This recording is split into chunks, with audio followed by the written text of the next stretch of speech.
ఎప్పుడనేది ఆలోచించావా?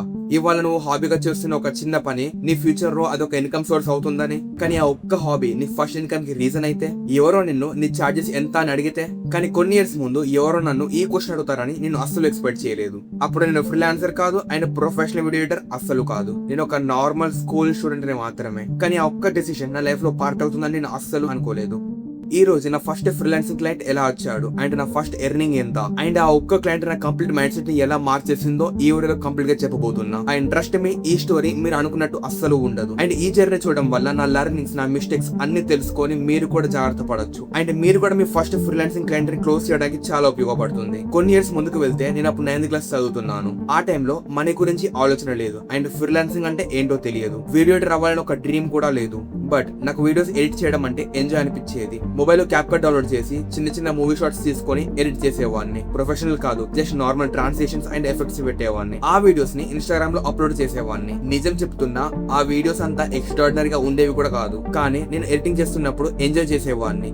అందుకనే మళ్ళీ కన్సిస్టెంట్ గా అప్లోడ్ చేసేవాడిని ఇన్స్టాగ్రామ్ లో. జస్ట్ ఎడిటింగ్ ని ఎంజాయ్ చేస్తూ కంటిన్యూ అయ్యాను. తర్వాత నేను అస్సలు అనుకునే ఒక ఇన్సిడెంట్ జరిగింది. నేను ఎడిట్ చేసిన ఒక మూవీ సీన్ సడన్ గా వైరల్ అయింది. స్టార్టింగ్ లో హండ్రెడ్స్ థౌసండ్స్ వచ్చిన వ్యూస్ తర్వాతకి మిలియన్స్ క్రాస్ చేయడం స్టార్ట్ అయ్యాయి. జస్ట్ 2 months లోనే నా ఇన్స్టాగ్రామ్ అకౌంట్ 20,000 ఫాలోవర్స్ కి రీచ్ అయింది. చాలా మందికి ఆ టైంలో 20,000 ఫాలోవర్స్ అనేది ఒక డ్రీమ్. బట్ నాకు ఆ టైంలో ఏమనిపించలేదు, ఎందుకంటే ఫాలోవర్స్ వల్ల ఆపర్చునిటీస్ ఉంటాయని నాకు అస్సలు తెలియదు. దెన్ ఒకరోజు ఇన్స్టాగ్రామ్ ఓపెన్ చేస్తే ఒక రియల్ ఎస్టేట్ కంపెనీ నుంచి నాకు మెసేజ్, వాళ్ళకి వాళ్ళ రియల్ ఎస్టేట్ వీడియోస్ ఎడిట్ చేయడానికి ఒక ఎడిటర్ కావాలి అని. ఆ మెసేజ్ నాకేనా అని ఒక సెకండ్ షాక్ అయిపోయా. కానీ నాకు వీడియో ఎడిటింగ్ గురించి అసలు ఏమీ తెలియదు, కానీ వాళ్ళు మాత్రం సీరియస్ గా ఉన్నారు. కానీ ఆ టైంలో అసలైన ప్రాబ్లం ఏంటంటే వాళ్ళు టోటల్ గా హిందీలో కమ్యూనికేట్ చేస్తున్నారు. నాకు ఆ టైంలో హిందీ అస్సలు రాదు. అందుకే నా బ్రదర్ క్లయింట్ తో కమ్యూనికేట్ చేయడానికి హెల్ప్ చేశాడు. ప్రాజెక్ట్ గురించి మాట్లాడడం అన్ని స్మూత్ గా వెళ్తున్నాయి. వాళ్ళు రిఫరెన్స్ కూడా సెండ్ చేయడం, వాళ్ళకి ఎటువంటి అవుట్పుట్ కావాలో అని. కానీ సడన్ గా క్లయింట్ ఒక సింపుల్ క్వశ్చన్ అడిగాడు, నీ చార్జెస్ ఎంత అని.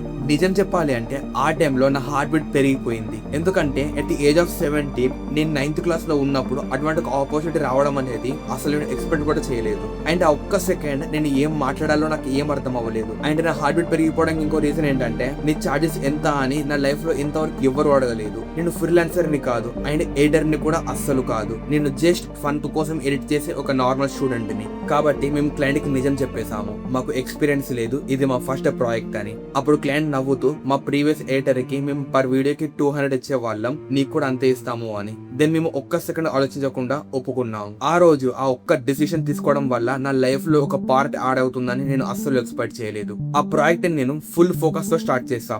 Every transition, every cut, full వీడియోని ఎక్స్పోర్ట్ చేయడానికి ముందు కూడా 1కి 5 times చూసేవాడిని. ఎందుకంటే నా మైండ్ లో ఒకటే థాట్, క్లయింట్ కి నచ్చుతుందా నచ్చదా. And then finally video send చేసిన 2 hours తర్వాత రిప్లై వచ్చింది. ఆ ఒక్క మెసేజ్ చూసిన తర్వాత నా భయం మొత్తం పోయింది.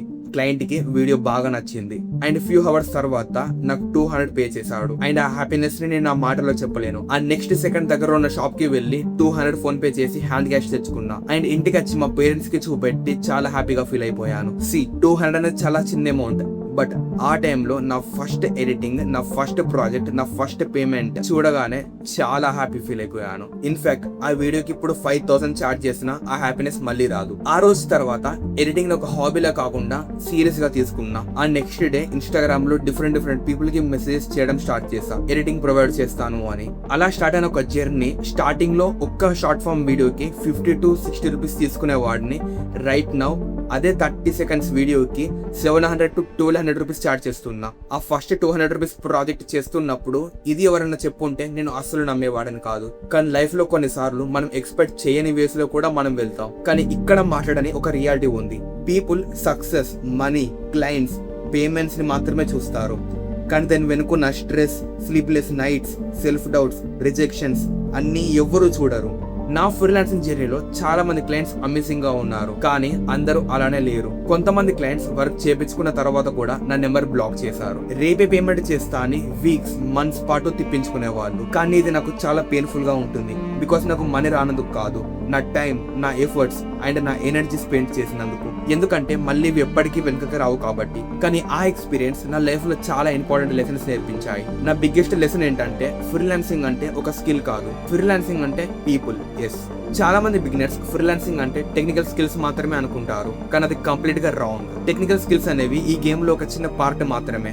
Real game soft skills, communication, patience, problem solving, adaptability, time management and trust. ఈ థింగ్స్ డిసైడ్ చేస్తాయి క్లయింట్ మీతో కంటిన్యూ అవుతాడా లేదా అని. ఒక్కసారి ఆలోచించండి, మీ దగ్గర ఎంత మంచి స్కిల్ ఉన్నా మీ దగ్గర కమ్యూనికేషన్ లేకపోతే యు ఆర్ నథింగ్. చాలా మంది వీడియో ఎడిటింగ్ అంటే ఇప్పటి వరకు కూడా క్లిప్స్ యాడ్ చేసి, ఏదో సాంగ్ యాడ్ చేసి, 2 ఎఫెక్ట్స్ యాడ్ చేయడం అనుకుంటారు. కానీ నిజమైన ప్రొఫెషనల్ ఎడిటింగ్ కి చాలా డిఫరెన్స్ ఉంటుంది. Story telling, SFX, VFX, colour grading, typography, facing, audience retention and emotion, ఇవన్నీ ప్రొఫెషనల్ ఎడిటింగ్ లో చాలా important. A good editor not only edit the video, they control audience emotion. ఇది ఒక నార్మల్ ఎడిటర్ కి and ఒక professional editor కి ఉన్న difference. నిజం చెప్పాలంటే నేను ఒక ప్రొఫెషనల్ ఎడిటర్ ని అస్సలు కాదు. Right now still I'm learning. నేను టేకప్ చేసిన ప్రతి ప్రాజెక్ట్ నాకు లెసన్ నేర్పిస్తుంది. నా ప్రతి మిస్టేక్ నన్ను ఇంకా బెటర్ గా మారుస్తుంది. Right now I'm still learning. ఈ వీడియో చూస్తున్న వాళ్ళలో ఎవరైనా 15 to 25 ఏజ్ మధ్యలో ఉంటే నేను ఒక ఇంపార్టెంట్ విషయం చెప్పాలనుకుంటున్నాను. ప్లీజ్ ఈ ఇయర్స్ ని వేస్ట్ చేయకండి. ఎక్స్ప్లోర్ చేయండి, నేర్చుకోండి, కొత్త స్కిల్స్ నేర్చుకోండి, ఫెయిల్ అవ్వండి, మళ్ళీ ఫెయిల్ అవ్వండి. ఎందుకంటే సక్సెస్ నేర్పించని ఎన్నో విషయాలు ఫెయిల్యూర్ నేర్పిస్తుంది. కాబట్టి మీరు కూడా వీడియో నేర్చుకొని క్లయింట్స్ ని ఫైండ్ అవుట్ చేసి మనీ ఎర్న్ చేయాలనుకుంటున్నారా?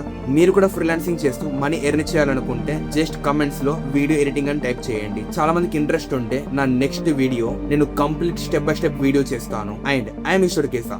ఈ ఛానల్లో ఏఐ, ఫ్రీలాన్సింగ్ అండ్ బిజినెస్ సంబంధించిన థింగ్స్ షేర్ చేస్తూ ఉంటా.